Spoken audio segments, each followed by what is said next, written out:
funny. It's like, I never thought about the things I liked as geeky. You know what I mean? Like, who doesn't like a comic book? Everything about it. I think like it's formed so much of what I enjoy visually, from Batman to Akira. Everything I love about, like even the Batman animated series of the 90s, it's meant to be an adult series, but they didn't know how to sell it to adults. It looks so cool. It looks so cool. And I think it just feeds me brain visually, you know what I mean? It's just like, more please.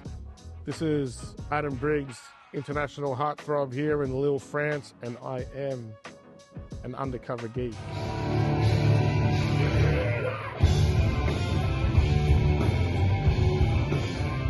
I was listening to all the songs. I was like, man, all these songs could be a wrestler's theme. Each one I can see someone, you know, hitting the Titantron and coming out down the ramp to one of these tracks.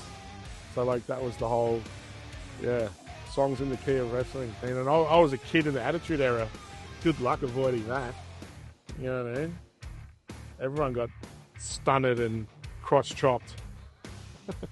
I feel like it's the most purest form of entertainment. It's like the syrup of entertainment, you know? It's like not a whole lot of nuance, just all very much on the nose and is what it is. You know, it's theatre, it's ballet, it's everything. Rove, mate of mine, linked up the ticks, invited me along. I love the productions. They put on such a great show.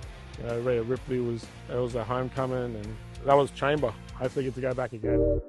I remember getting my first comics and show bags from the Shep show.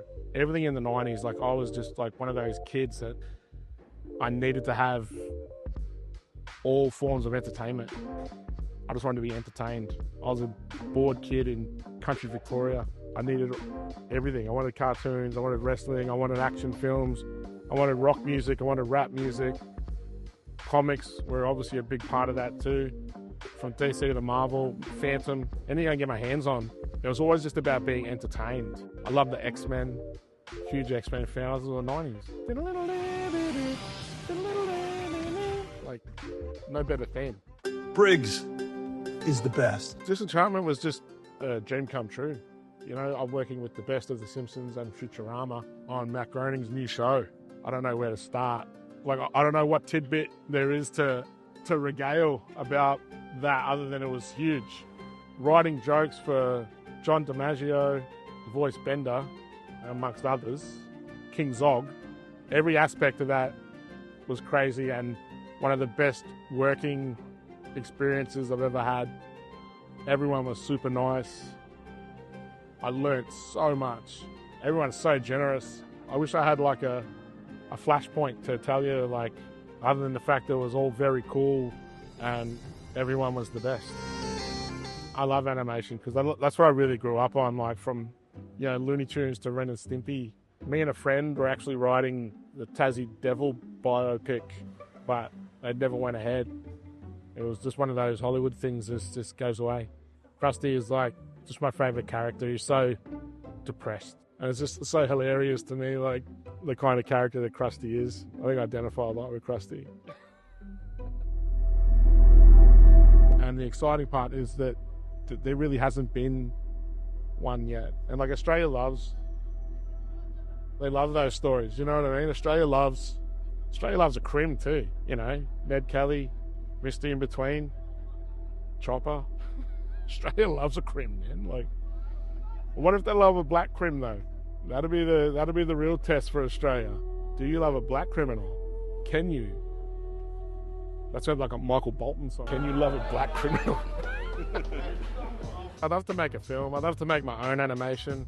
My whole thing, man, is just like, I never set out to be like, okay, what field do I want to tackle next? It's always like, what do I feel like making? Like, what's the best way to tell this story? I feel like that's what it is for. All I want to do is tell stories and help other people tell their stories as well. There's 10 years of my record label, Bad Apples Music, this year as well. It's just about, you know, the best way to tell that story. You know, I get a lot of it out of my music because I get to create art for the releases and stuff like that with my friends. And I'm a very collaborative person. I like to work with people. I honestly don't know what's going to be next until I get the idea of what the story is that I want to tell, and then I'll figure out the best platform for it and tackle it that way. I have no guilty pleasures. You know, people say like wrestling's a guilty pleasure, and I say no, I feel no guilt. I'm like a sociopathic geek. Like I feel no guilt. You know what I mean? Don't be afraid of what you enjoy. Life's too short.